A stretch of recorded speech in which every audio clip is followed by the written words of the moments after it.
Oke, shalom, selamat pagi semua.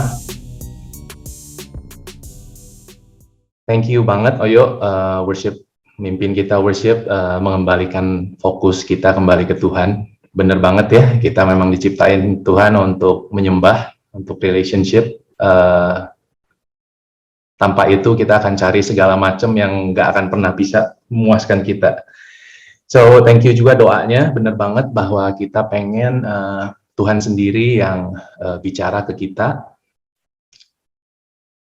agar kita masing-masing nih bisa belajar menjadi leader-leader yang bukan hanya punya posisi atau jabatan, tapi benar-benar mengembangkan dan menumbuhkan potensi-potensi yang Tuhan udah beri dalam hidup kita. Oke. Maxwell bilang gini, bahwa kita ini sebenarnya nggak menentukan masa depan. Kita tuh menentukan kebiasaan hidup. Kebiasaan hidup kita lah yang menentukan masa depan. Nah, jadi kita mengerti bahwa sebenarnya kebiasaan sehari-hari kita itu sangat penting dan sangat menentukan apa yang akan terjadi di hari-hari kita ke depan. Karena itu kita hari ini mau belajar tentang kebiasaan-kebiasaan yang sudah dibentuk oleh orang-orang sukses yang membuat mereka signifikan, yang membuat mereka luar biasa sukses di bidang mereka, di marketplace khususnya, sehingga mereka boleh menjadi banyak berkat untuk orang-orang lain juga. Ya, saya harap kita di sini bisa mengambil kesempatan untuk memilih dan menentukan sepertinya apa aja sih kebiasaan-kebiasaan yang kita bisa ambil dan kita sendiri bisa hidupi.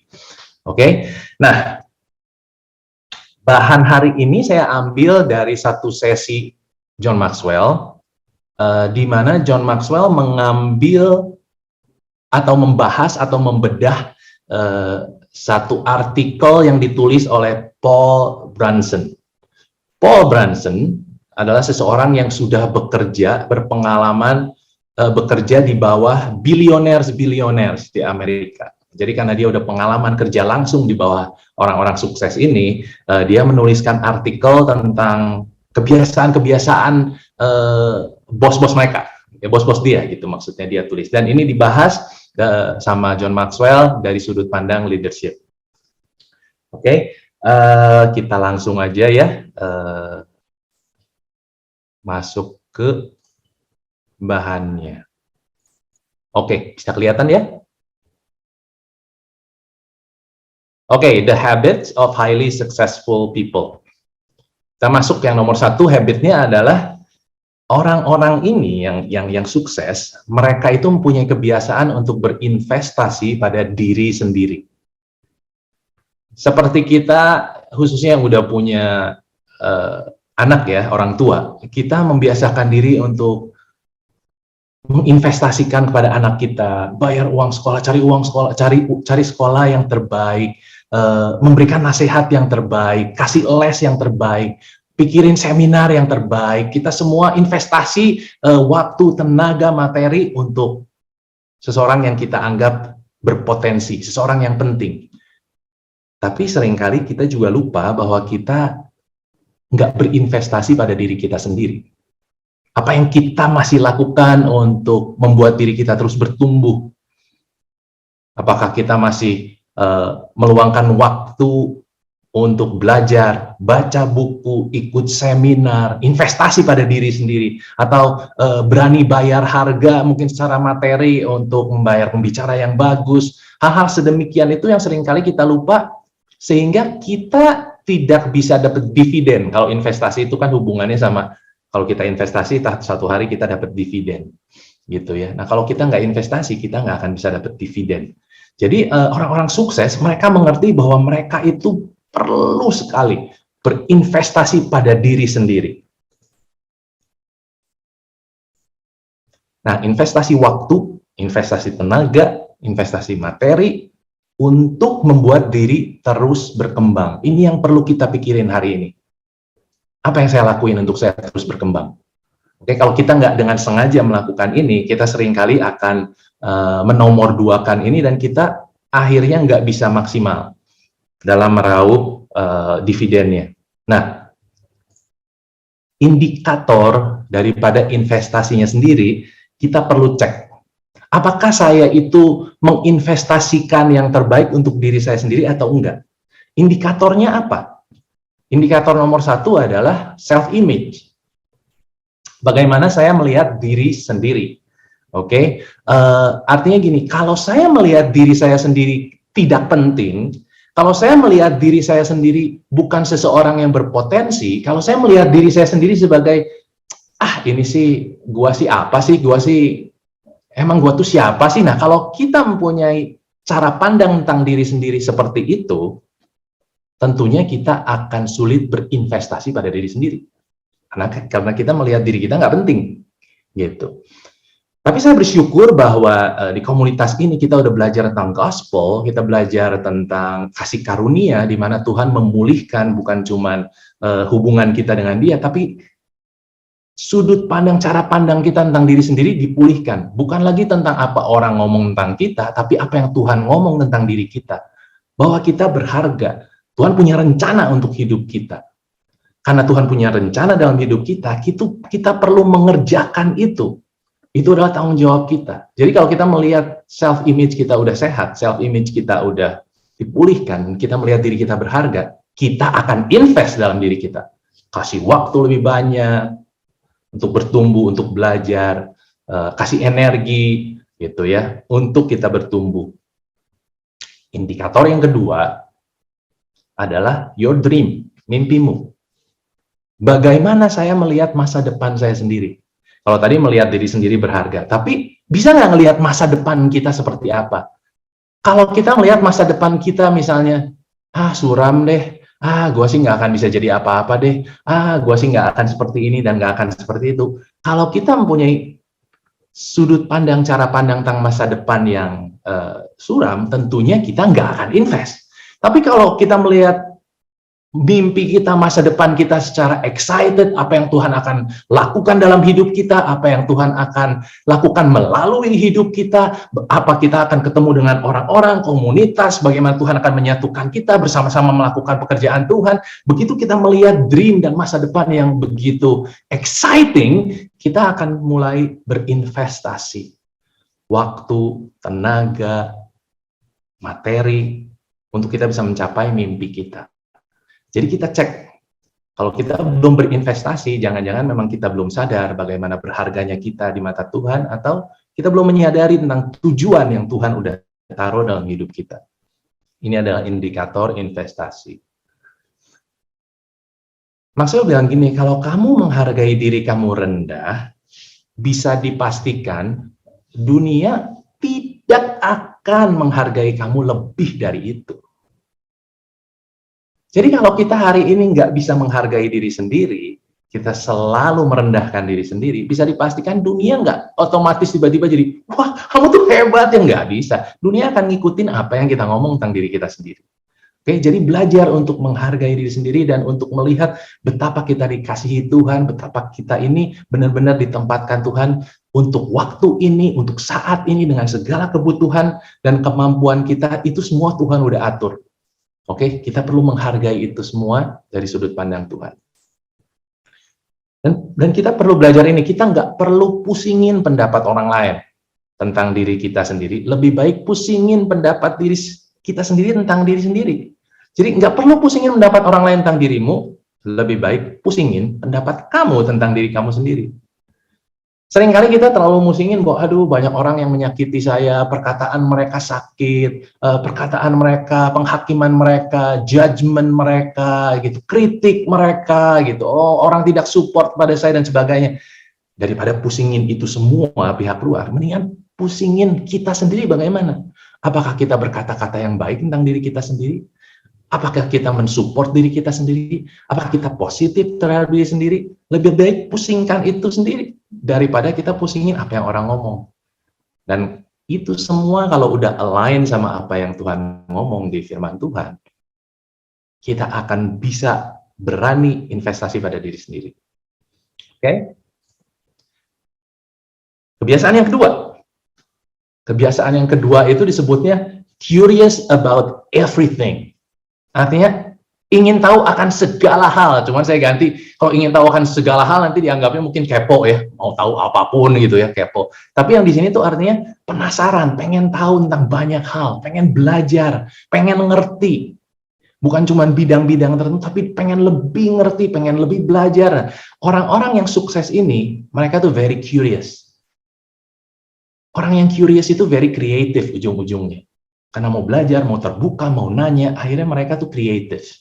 Oke, dengan kreatif, mereka punya banyak opsi untuk solusi. Mereka berani untuk nyoba banyak hal. Nah, rasa ingin tahu itu adalah salah satu ciri yang pasti ada dan selalu ada dalam mereka yang berpikiran besar. Gitu. Jadi untuk orang-orang yang punya visi besar, berpikiran besar itu selalu ada rasa ingin tahu. Mau belajar, pengen punya opsi, nggak pengen cuman begini-begini aja, nggak. Mereka pengen melihat, oke, kalau gini gimana, kalau itu gimana, gimana kalau kita nyoba itu, gimana kalau kita cobain. Selalu ada rasa ingin tahu. Kebanyakan orang semakin berumur, semakin kehilangan rasa ingin tahunya. Kebanyakan ya. Tapi tidak demikian dengan mereka yang sangat sukses. Jadi orang-orang ini walaupun terus usianya bertambah, nggak kehilangan curiosity. Karena kebanyakan orang yang udah semakin berumur, mereka bukan curious untuk belajar hal yang baru, tapi mereka lebih senang membicarakan hal-hal lama. Apa yang pernah gue alamin, kesuksesan gue sebelumnya, hal-hal yang pernah gue lihat, dan semuanya, kenalan yang udah pernah kenal. Tapi untuk orang yang sukses, mereka pengen kenal orang yang baru, ngomongin tentang visi di depan seperti apa yang masih bisa dilakukan. Mereka selalu ke depan, dan curious, ngelihat apa yang masih bisa dilakukan. Jadi curiosity adalah hal-hal yang seperti ini untuk kita bisa lakukan. Belajarlah hal-hal yang baru. Mencoba hal-hal yang baru. Bertemu dengan orang-orang yang baru. Bahkan bergabung dengan komunitas yang baru. Terbuka dengan ide-ide baru. Dan rasa ingin tahu akan mendorong kita keluar dari zona nyaman. Kalau kita terlalu lama di zona nyaman, kita itu udah males rasa ingin tahu tuh. Kalau mau coba sesuatu tuh, nggak perlulah, nggak usah lah gitu. Karena kita udah terlalu lama di zona nyaman. Tapi kalau kita punya curiosity yang sehat, itu akan mendorong kita keluar dari zona nyaman. Yang ketiga, kebiasaan mereka yang ketiga adalah selalu mengelilingi diri mereka dengan orang-orang yang lebih hebat. Kata kuncinya lebih hebat. Mereka sadar bahwa mereka terbatas, mereka mempunyai kemampuan, bakat yang tertentu, tapi mereka itu masih mempunyai potensi yang belum dikembangkan. Karena itu mereka selalu mencari orang-orang yang lebih hebat. Pengen ketemu, pengen ngobrol, bahkan bergaul dengan orang-orang yang lebih hebat. Nah tentunya kita enggak cuma ngomongin tentang benar-benar secara fisik atau secara online ketemu orang-orang hebat. Tapi juga ngomongin tentang buku apa yang kita baca, siapa penulis bukunya, pembicara siapa yang kita dengar, siapa orang tersebut. Kalau kita dikelilingi oleh bahan-bahan materi dan orang-orang yang memang lebih hebat dari kita akan mengalami suatu ikut dibawa untuk bertumbuh. Jim Rohn pernah mengatakan begini, bahwa kamu adalah rata-rata dari 5 orang yang paling banyak menghabiskan waktu bersamamu. Jadi artinya kita bergaul sama siapa, kita akan jadi seperti mereka. Oke, kalau kita bergaul dengan 5 orang yang penuh semangat, penuh antusiasme, penuh visi misi yang baru, dan selalu bertindak dan selalu mencari terobosan baru, kita akan menjadi seperti mereka, rata-rata dari mereka. Sebaliknya kalau kita bergaul sama orang-orang yang banyak mengeluh, banyak berkata-kata negatif, berpikiran negatif, curigaan, kita pun akan menjadi seperti orang seperti itu. Dan orang-orang sukses ini mengerti bahwa dia ingin dikelilingi oleh orang-orang yang hebat. Orang-orang yang dia butuhkan, orang-orang yang bersemangat, antusias, orang-orang yang punya visi, orang-orang yang masih mau belajar, orang-orang yang pembicaraannya itu mungkin membangun hal-hal seperti itu. Kita tahu Amsal 13 ayat 20 mengatakan siapa bergaul dengan orang bijak menjadi bijak. Tetapi siapa berteman dengan orang bebal menjadi malang. Ini ngomongin tentang pergaulan menentukan masa depan. Ya, jadi kita harus memilih. Yuk kita pilih pergaulan mana yang kita akan pilih untuk kita spend waktu paling banyak di situ untuk kita bisa menjadi lebih serupa dengan siapa kita ingin jadi. Oke. Yang keempat, tidak makan sendirian. Ini bukan artinya bagi-bagi lo kalau makan gitu, bukan. Ya, tidak makan sendirian tuh artinya begini, orang-orang hebat ini selalu mempergunakan waktu mereka khusus. Semua orang perlu makan, semua orang mungkin sibuk, tapi semua orang perlu makan. Dan mereka tuh mencari waktu, mencari kesempatan di mana orang-orang perlu makan, di situ dia bisa ikut masuk dan ngobrol. Jadi ngajak makan lah, gitu. Dan waktu makan dia kongko. Conversation, sengaja ketemu dengan orang-orang tertentu, ngajak makan, lunch, dinner, dan di situ kesempatan untuk ngobrol. Nah, Maxwell sendiri membiasakan diri seperti ini dari awal. Dia tuh punya catatan orang-orang penting di mana dia pengen ketemu, dan dia menghubungi orang-orang itu, dia kontak, dan dia ajak makan. Dia traktir, dia bayar waktunya semua, tapi saat dia makan, dia nanya, dia ngobrol, dia mencatat dari orang-orang tersebut. Tahu semua orang memang perlu waktu makan. Tapi Maxwell mempergunakan waktu itu untuk mengenal diri orang tersebut, bahkan mengambil hal-hal yang baik dari orang tersebut. Bahkan kalau kita ngomong kita nggak bisa ketemu hari-hari ini gitu ya, waktu makan itu ya bisa tetap dilakukan. Kalau Maxwell bilang, sambil dengar kaset, bukan kaset zaman sekarang nggak ada kaset ya, bisa dengar MP3, bisa dengar streaming, bisa dengar YouTube gitu ya, untuk sambil kita benar-benar menanamkan sesuatu dalam diri kita sendiri. Nah, ini adalah contoh-contoh pertanyaan. Ya, kalau kita lagi ketemu seseorang nih, mungkin yang kita anggap mentor, atau kita anggap ini orang luar biasa, ini orang keren banget gitu ya. Ini adalah contoh-contoh pertanyaan yang kita bisa tanyakan. Pertanyaan nomor 1 adalah gini, kita tanya sama dia, pelajaran terpenting apa yang kamu pernah alami? Artinya dalam hidup ini, apa sih pelajaran terpenting yang kamu dapetin? Gitu. Dan tujuan dari pertanyaan ini adalah untuk kita mendapatkan hikmat hidup. Kita mendapatkan saripatinya dari apa yang dia pelajari, itu namanya hikmat. Terus kita bisa bertanya juga, apa yang sedang kamu pelajari sekarang ini, hari-hari ini? Hari-hari ini lo lagi belajar apa sih? Gitu. Itu yang kita tanya. Kenapa kita bertanya gitu? Karena kita bisa dapetin passion orang ini apa? Sesuatu yang sedang menjadi passion dia apa hari-hari ini? Jadi waktu kita tanya apa yang kamu sedang belajar hari ini, apa yang sedang kamu geluti hari ini, kita dapetin passionnya. Pertanyaan nomor 3, bagaimana kegagalan membentuk hidup Anda? Kita tanya ke dia, kamu pernah ngalamin kegagalan tentunya. Kegagalan itu gimana sih bisa menjadi sesuatu yang membentuk hidup? Nah, di sini kita belajar tentang attitude dari orang tersebut. Ya, kita dapetin hikmat, kita dapetin passionnya, kita dapetin attitude. Pertanyaan selanjutnya, siapa yang Anda kenal yang perlu saya kenal?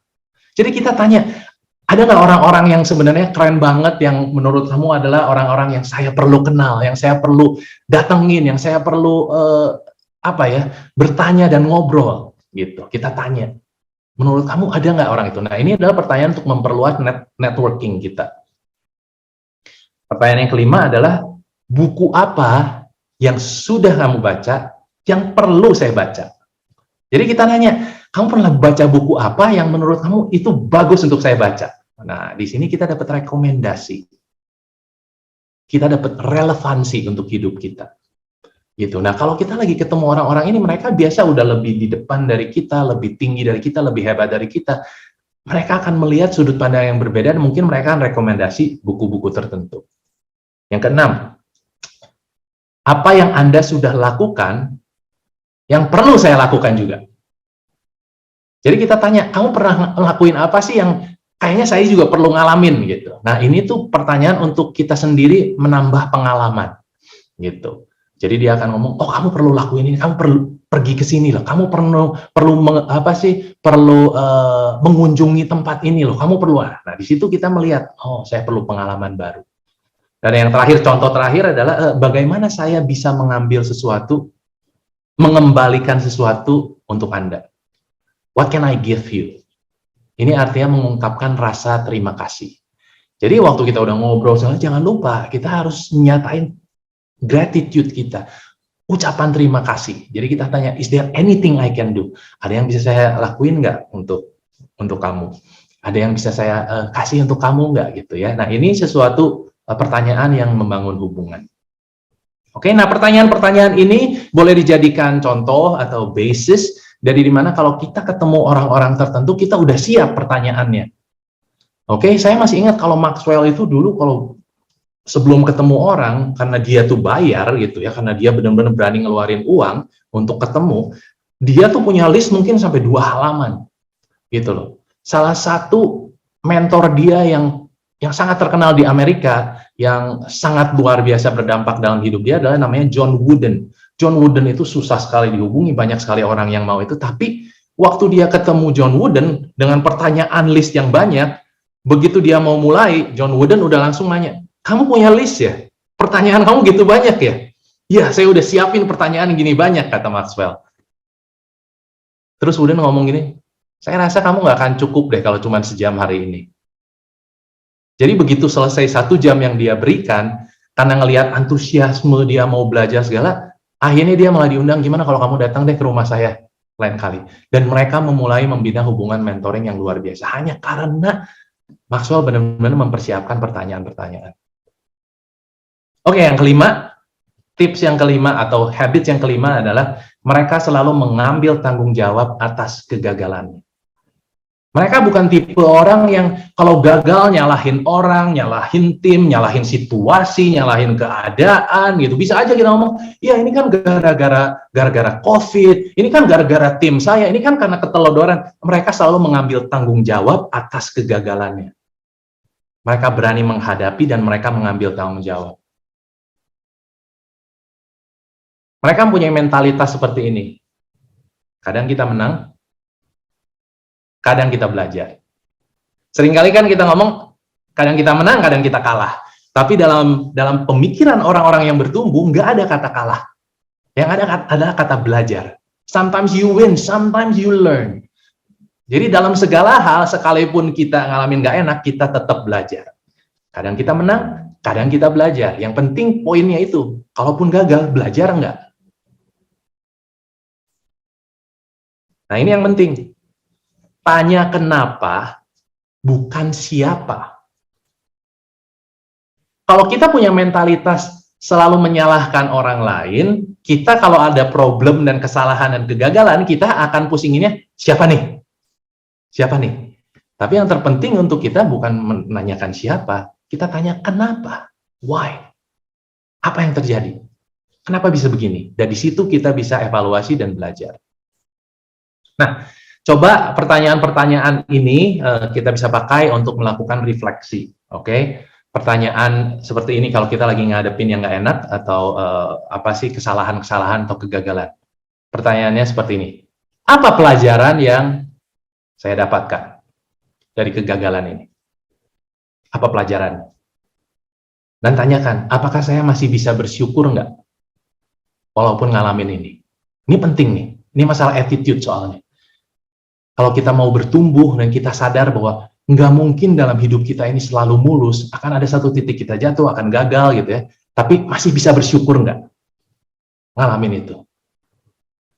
Terus udah gitu kita masih belajar, bagaimana saya bisa membalikkan kegagalan ini menjadi suatu keberhasilan. Karena poin penting daripada hal negatif adalah untuk menjadikannya pelajaran positif. Banyak hal negatif dalam hidup kita. Tetapi kita belajar untuk menjadikannya pengalaman positif. Terus selanjutnya, apa secara teknis langkah saya selanjutnya? Apa yang harus saya lakukan? Terus kita juga bisa bertanya, siapa yang pernah mengalami kegagalan yang sama? Bisakah dia membantu saya?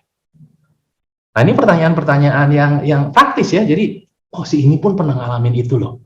Coba dihubungin, coba tanya. Mungkin dia bisa kasih hikmat, kasih pengertian-pengertian yang membantu kita. Dan contoh pertanyaan terakhir adalah bagaimana pengalaman saya ini bisa membantu orang lain. Nah, ini perenungan-perenungan yang kita bisa pakai untuk membantu kita dalam mengambil tanggung jawab atas kegagalan kita sendiri. Kalau kita ngerti bahwa pengalaman kita, kegagalan kita akan bisa membantu orang di satu hari lain, kita nggak akan merasa bahwa, aduh, percuma deh usaha gue, sia-sia deh. Nggak ada yang sia-sia. Kegagalan, apalagi di tangan Tuhan, itu nggak ada yang sia-sia. Tuhan bisa pakai semuanya untuk menjadi kebaikan dan berkat.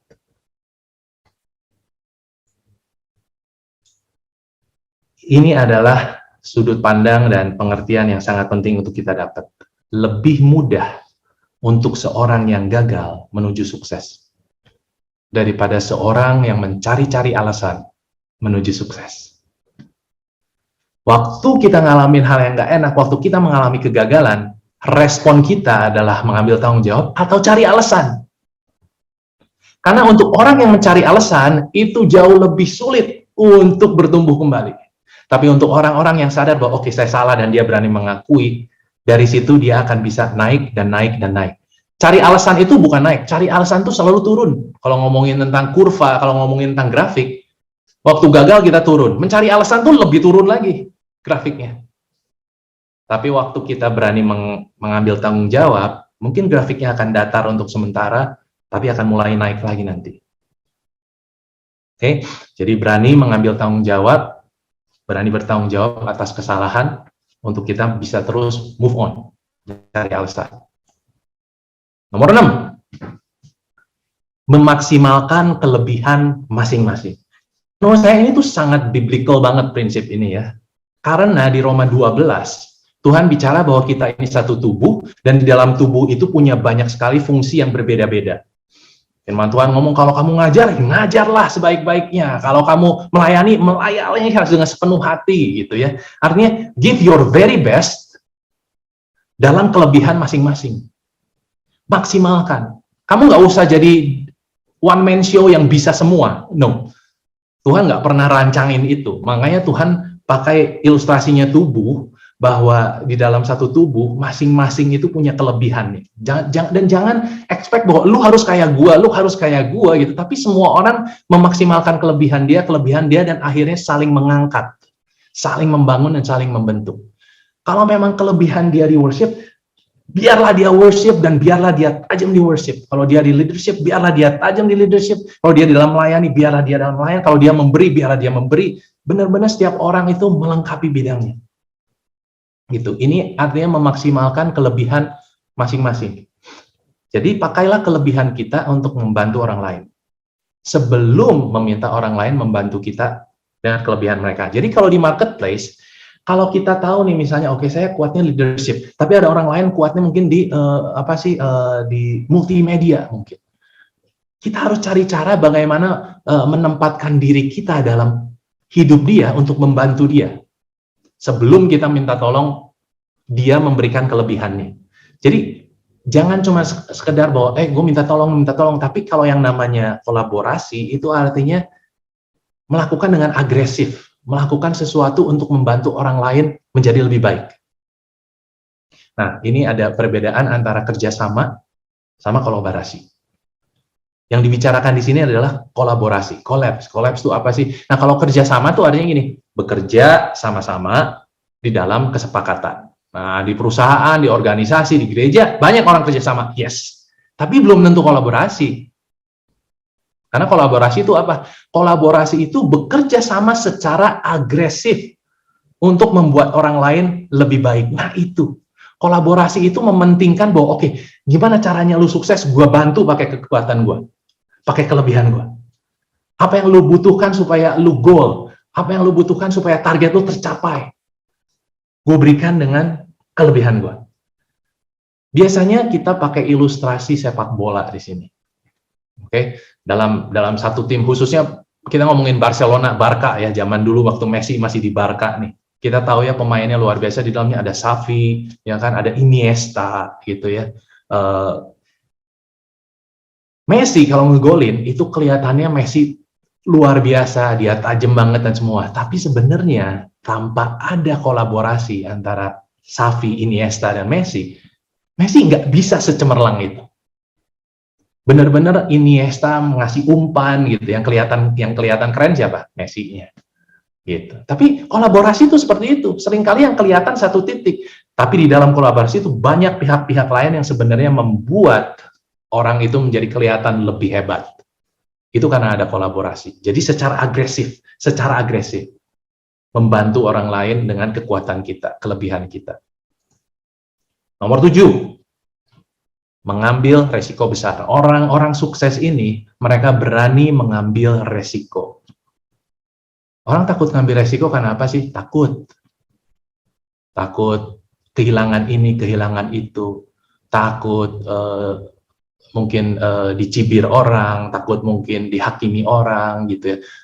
Takut melakukan sesuatu yang baru karena banyak sekali pertimbangan-pertimbangan. Tapi untuk orang-orang yang sukses, mereka nggak peduliin rasa takut itu, mereka mengambil resiko walaupun resikonya besar.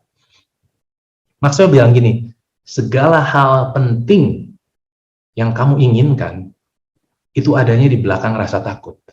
Segala hal penting yang kamu inginkan itu adanya di belakang rasa takut. Artinya apa?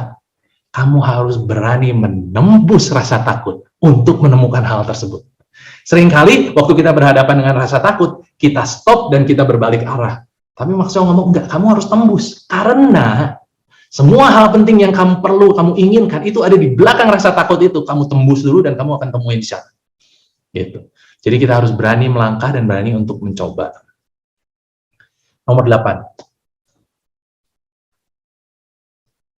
Orang-orang sukses ini mengerti bahwa mereka tidak melakukan segala sesuatu sendirian. Mereka mengerti apa arti pertemanan, mereka mengerti apa arti tim. Mereka sadar nggak mungkin bisa menjalankan segala sesuatu sendirian. Semakin besar mimpi, semakin besar tim yang diperlukan. Kalau kita masih berhayal dan bermimpi, saya punya mimpi besar dan saya akan jalani sendirian, itu namanya suatu kebodohan. Karena nggak ada satupun mimpi besar yang dicapai dengan hanya sendiri. Mimpi besar harus dicapai dengan tim yang besar, orang-orang yang besar di dalam tim artinya. Oke, tidak melakukannya sendirian.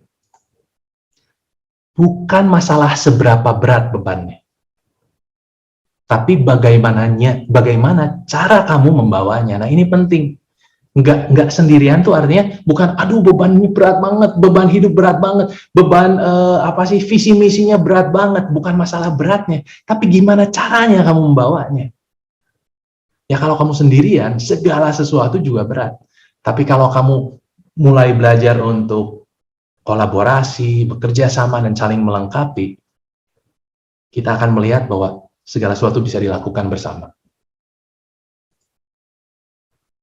Kita tahu bahwa saat menang dan saat kalah, kita nggak pengen menghadapinya sendirian. Ini benar banget. Kadang kita pikir bahwa, aduh kalau pas gue lagi nggak enak, pas gue kalah, pas gue ngalamin nggak enak, gue perlu temen. Sebenarnya saat kita menang, saat kita ngalamin yang enak-enak, kita juga perlu temen. Kita tuh nggak suka pas lagi mengalami sesuatu, mimpi terjadi gitu ya, terobosan terjadi, terus kita sendirian. Kita nggak ada teman untuk celebrate barengan kita, untuk merayakan bersama dengan kita. Enggak. Kita perlu orang-orang di sekeliling kita yang bisa mensupport kita, yang bisa merayakan bersama dengan kita. Nah, kesepian bukanlah masalah posisi, tapi masalah kepribadian. Nah, kenapa kita ngomongin ini? Karena banyak sekali pemimpin-pemimpin yang suka ngomong seperti ini sama Maxwell, bahwa ya namanya pemimpin ya, semakin tinggi posisi kita, semakin kesepian kita. Lonely at the top. Kalau kita udah semakin tinggi, ada di puncak, kita akan merasa kesepian. Tapi pada kenyataannya, bukan cuma orang-orang yang ada di posisi puncak yang kesepian, orang-orang yang mungkin pekerjaannya setiap hari juga tujuannya mungkin hanya menyapu, mereka juga bisa kesepian. Jadi masalah kesepian itu bukan masalah posisi tinggi atau rendah, tapi masalah kepribadian. Dan seringkali pemimpin nggak mau mengakui bahwa masalahnya ada di cara komunikasi, cara pendekatan, cara bagaimana dia connecting sama orang, membangun hubungan dengan orang. Makanya kesepian. Jadi bukan masalah posisi, masalah kepribadiannya. Dan Maxwell selalu ngomong, kamu lebih baik bawa orang-orang untuk naik ke atas puncak bersama-sama. Supaya kamu bisa merayakan bersama, kalah barengan, menang barengan. Tapi nggak sendirian. Tapi lebih slow kalau jalan bersama-sama rame-rame itu lebih slow. Yes, karena target dari seorang pemimpin bukan memastikan menjadi yang paling cepat masuk garis finish, tapi memastikan semua di dalam tim masuk garis finish bersama-sama. Itu adalah goal seorang pemimpin. Masuk garis finish sama-sama, walaupun slow. Artinya di sini, yuk mulai belajar lakukan tim leadership. Bukan solo leadership. Ini apa artinya nih tim leadership dan solo leadership? Tim leadership itu artinya secara tim, secara grup, semuanya memimpin di dalamnya.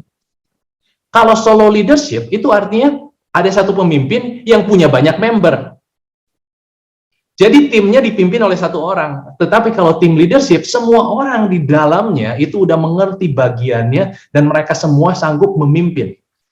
Saya ngelihat kalau dari zaman dulu tuh ya, kalau ini yang pertama saya belajar tentang team leadership itu waktu zaman dulu, waktu pelayanan di worship, dulu kan kalau masih zaman saya tuh masih ada yang namanya Ken Hendry, Don Moen gitu ya. Itu mereka kalau worship lead sendiri, yang lainnya tuh kayak background gitu. Terus muncul worship kayak Elevation Church, kayak kayak Hillsong gitu ya. Itu sederet semua tuh. Semuanya benar-benar sama-sama memimpin. It's a team leadership. Yang satu mimpin sebelah kiri, mimpin sebelah kanan, memimpin sudut kanan, sudut kiri semua. Artinya kita pun dalam tim kepemimpinan kita perlu memastikan orang-orang di dalam diri kita itu, orang-orang dalam tim kita berani step up untuk memimpin. Nggak sendirian. Oke? Yang ke-9. Orang-orang yang sukses itu menghargai ide-ide sederhana. Jadi nggak cuma ngomongin bahwa ide besar, mereka tuh seneng kalau ada ide-ide kecil tuh mereka seneng justru. Mereka nggak pernah mengecilkan ide-ide kecil. Mereka menghargai ide-ide sederhana. Kenapa? Karena ide-ide besar tidak tiba-tiba muncul. Ide-ide besar itu berkembang. Jadi semua ide pas lahir kecil. Ide apapun pas lahir itu kecil. Tapi mereka bertumbuh dan berkembang. Makanya jangan mengecilkan kalau hari ini di antara kita ada yang punya ide kecil atau Tuhan taruh dalam diri kita idenya kecil. Jangan mengecilkan itu. Tapi jalanin. Biarkan ide itu bertumbuh. Biarkan ide itu bertumbuh. Oke, kalau hari ini mungkin masih kecil, masih belum terlihat. Kita nggak tahu dalam 2 tahun ide itu akan menjadi meledak dan besar. Apa yang Tuhan lakuin dari ide kecil. Karena memang ide besar itu muncul dari yang kecil-kecil. Gitu. Jadi kalau misalnya idenya, saya dulu nggak ada ide untuk Certified John Maxwell, untuk jadi pembicara. Saya cuma mau ngelakuin gini, Tuhan, saya perlu melengkapi tim saya di perusahaan, saya perlu belajar bahan-bahan leadership, saya belajar, ide saya cuma itu. Sambil berjalan, tiba-tiba, oh ada sertifikasi, saya ikut, oh rupanya ada kesempatan. Jadi dari ide kecil berkembang, bertumbuh. Apapun itu, lakukan dengan setia setiap hal yang kecil itu. Nah, Warren Buffett bilang gini, sekolah-sekolah bisnis biasanya menghargai hal-hal yang sulit dan rumit. Tetapi sebenarnya hal-hal sederhana justru lebih efektif. Jadi kita nggak usah terlalu pusingin bikin rumit, bikin pusing gitu ya, semakin tinggi kata-katanya, nggak, bikin aja simple. Make it simple, sederhana. Nomor 10. Nah ini kalimatnya ini tidak sabar secara sabar. Nah ini. Patiently impatient. Tidak sabar secara sabar. Itu artinya apa sih? Artinya gini, orang-orang itu tahu bahwa dalam proses itu perlu kesabaran. Namanya proses itu perlu sabar. Tetapi mereka bukan sabar, ya udahlah sabar ya, enggak. Mereka tuh fokus mengejar progres. Jadi bukan cuman ya udahlah yang namanya proses ya udah ditinggalin gitu ya sampai 3 bulan 6 bulan juga nggak ada progres gitu, enggak. Mereka sabar akan proses tapi mereka mengejar progres. Itu namanya sabar dalam ketidaksabaran gitu loh ya. Jadi mereka benar-benar fokus mau ngejalanin proses betul tapi tetap fokus udah sampai mana nih, progresnya sampai mana, dan dikejar progresnya. Oke. Orang-orang sukses sangat sadar dan penuh kesengajaan dalam mengatur waktu dan prioritas. Nah, kalau fokus terhadap suatu terobosan, orang-orang itu nggak bisa lupa bahwa ada yang namanya waktu dan prioritas yang perlu diatur. Jadi mereka itu nggak sabar terhadap hal-hal kalau prioritasnya salah, penggunaan waktu yang salah gitu. Mereka tuh hitungan banget dalam hal-hal seperti itu. Ya, ngomongin prioritas, kita perlu ngerti bahwa ada yang disebut sebagai Pareto Principle ya. Pareto itu 80-20. Ada ini, 20% dari energi yang kita keluarkan itu bisa menyelesaikan 80% dari kebutuhan kita semuanya. Asal itu melakukan prioritas yang benar. Jadi gini, artinya kalau kita punya 10 prioritas, 2 yang paling atas itu udah bisa memenuhi 80%. Gitu. Itu sudut artinya gini. Jadi kalau kita punya 10 orang dalam tim, biasanya 2 orang itu yang bisa menyelesaikan tugas 80% banyaknya. Itu biasa 20-80 itu seperti itu. Nah, artinya juga gini. Kita perlu memberikan 80% waktu kita untuk 20% orang yang paling penting dalam hidup kita. Jadi itu ngomongin prioritas. Jangan kasih waktu sisa untuk orang penting justru. Kasih waktu yang banyak untuk orang-orang yang penting. Ini masalah mana yang kita ketemu, mana yang kita nggak perlu ketemu, mana yang benar-benar kita perlu kasih perhatian, mana yang kita hanya spending waktu doang, mana yang kita perlu invest waktu, dan seperti itulah. Intinya waktu, prioritas, perlu benar-benar dijaga untuk kita bisa mengejar fokus dalam progres. Oke, nomor 11. Pantang menyerah. Orang-orang yang sukses ini, mereka adalah orang-orang yang gigih, pantang menyerah. Mereka tuh yang selalu ngomong gini, jatuh 5 kali, bangkit 6 kali. Kalau jatuh 6 kali, bangkit 7 kali. Jatuh 7 kali, bangkit 8 kali. Selalu bangkit lagi dari segala kegagalan. Nggak pernah stay down. Pokoknya berdiri dulu. Mereka pantang menyerah. Margaret Thatcher bilang gini, mungkin kamu harus berjuang dalam peperangan yang sama lebih dari 1 kali untuk bisa memenangkannya. Artinya ini, seringkali ada satu peperangan dalam hidup kita yang kita udah lakuin kalah, Memang harus seperti itu. Yang penting jangan menyerah. Keep going at it. Sampai di satu titik kita akan menang lawan itu. Itu namanya pantang menyerah, kegigihan. Baru saya kemarin 2 hari yang lalu lihat di IG ya, ada James Dyson. James Dyson itu yang bikin itu loh, kipas angin tapi nggak ada kipasnya. Yang bentuknya cuma bulat, bolong, tapi anginnya kenceng banget. Ya, kita tahu itu mereknya Dyson tuh memang levelnya beda, harganya mahal. James Dyson itu menciptakan 5.127 produk yang gagal sebelum mendapatkan satu yang berhasil. Itu namanya gigih, luar biasa. Nyoba belum berhasil, coba lagi. Aduh, saya pikir kadang-kadang saya udah nyoba 2 kali, 3 kali gagal, saya udahan deh. Dia nyoba 5.127 kali sampai dia berhasil.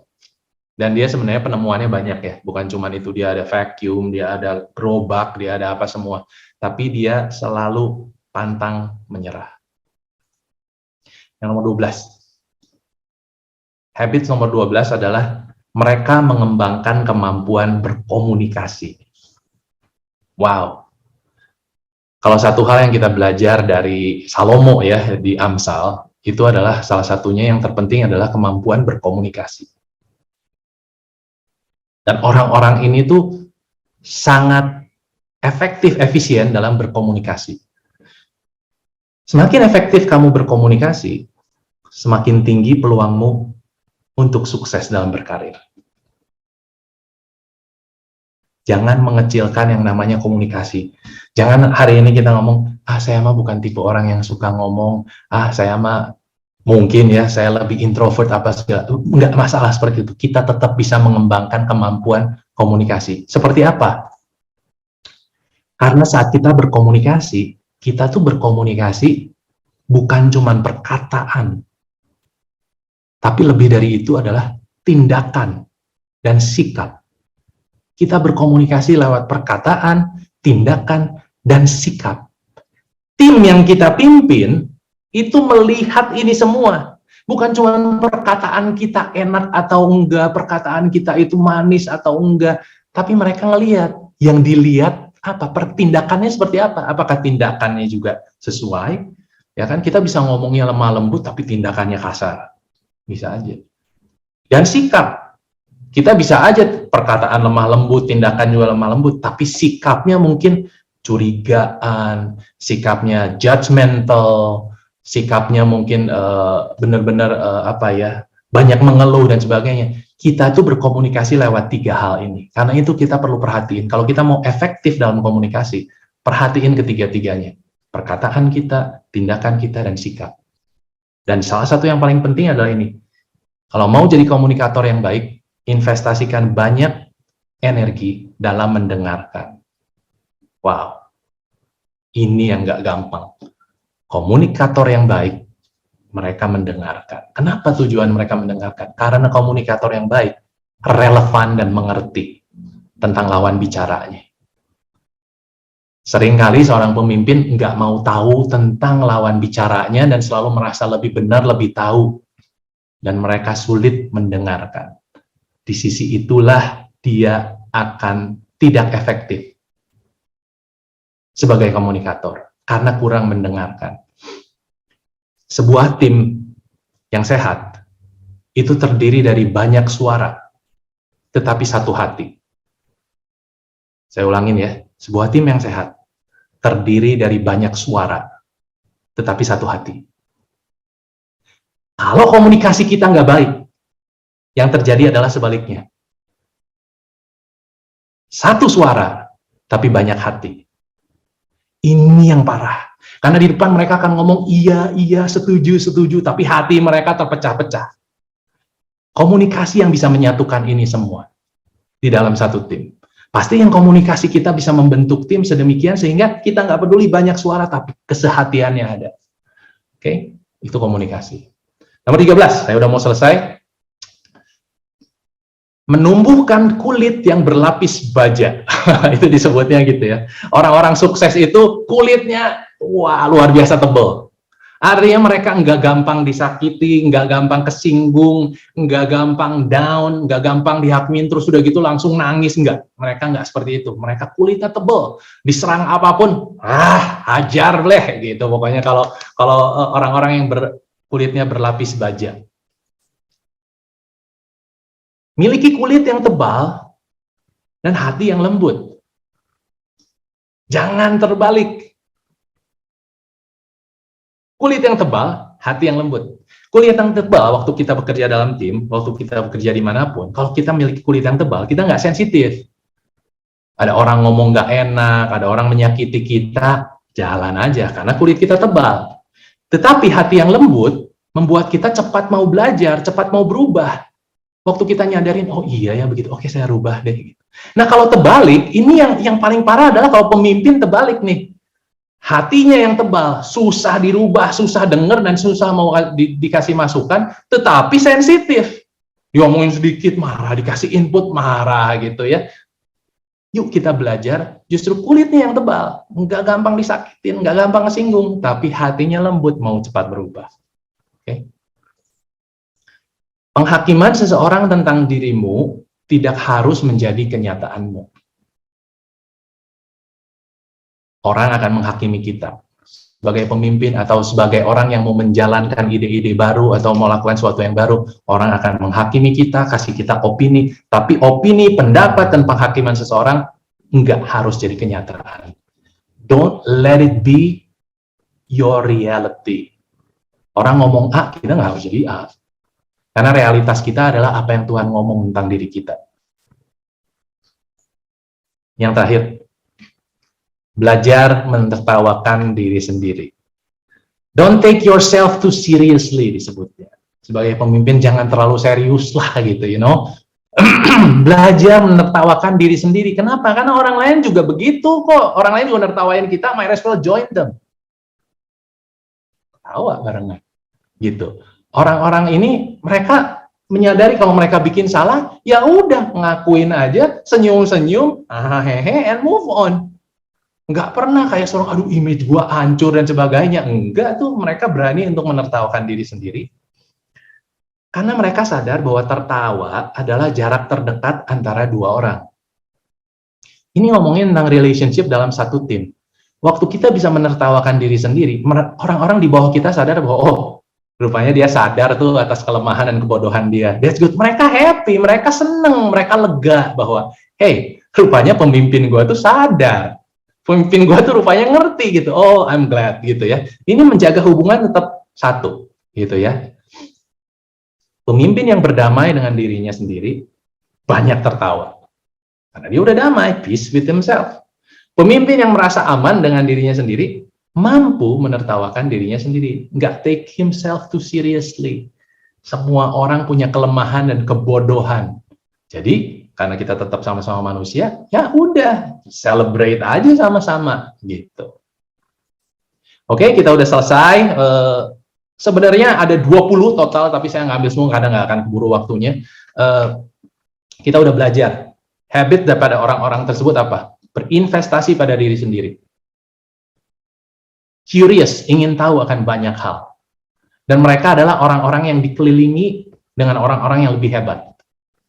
Mereka nggak makan sendirian, mereka cari kesempatan untuk terus belajar dari orang lain. Mereka mengambil tanggung jawab atas kegagalannya. Mereka memaksimalkan kekuatan masing-masing. Oke, dia bukan solo player yang semua mau dikerjain sendiri. Dia mau izinin semua orang tajam di bidang masing-masing. Dia mengambil resiko besar. Dia menghadapi ketakutan. Yang kedelapan, tidak melakukannya sendirian. Punya tim, dan dia bawa timnya bersama-sama. Naik sama, turun sama, nggak pernah sendirian. Dia menghargai ide-ide yang sederhana. Tidak meremehkan ide-ide yang ada. Dia tidak sabar secara sabar. Dia pantang menyerah. Dia mengembangkan kemampuan komunikasinya. Dia menumbuhkan kulit yang berlapis baja. Dan dia belajar menertawakan diri sendiri. Saya akan tutup dalam doa ya. Tuhan, kami bersyukur kalau hari ini kami boleh mendengar banyak hikmat dan pengertian. Yang kami percaya semua juga Tuhan ada di dalam kitab-Mu, Tuhan, dalam firman-Mu. Tuhan, ajar kami setelah kami mendengar, kami memutuskan Tuhan, untuk memilih kebiasaan mana Tuhan, yang kami akan lakukan setiap hari, yang kami akan bentuk, supaya kebiasaan tersebut Tuhan membawa kami, Tuhan Yesus, lebih bertumbuh, lebih berkembang, dan kami boleh terus menjadi berkat dimanapun kami berada, khususnya di marketplace, atau dimanapun Kau percayakan kami. Urapi kami Tuhan, dan biar semua Tuhan yang kami belajar hari ini, Kau bantu kami untuk melakukannya. Dalam nama Tuhan Yesus kami berdoa. Amin.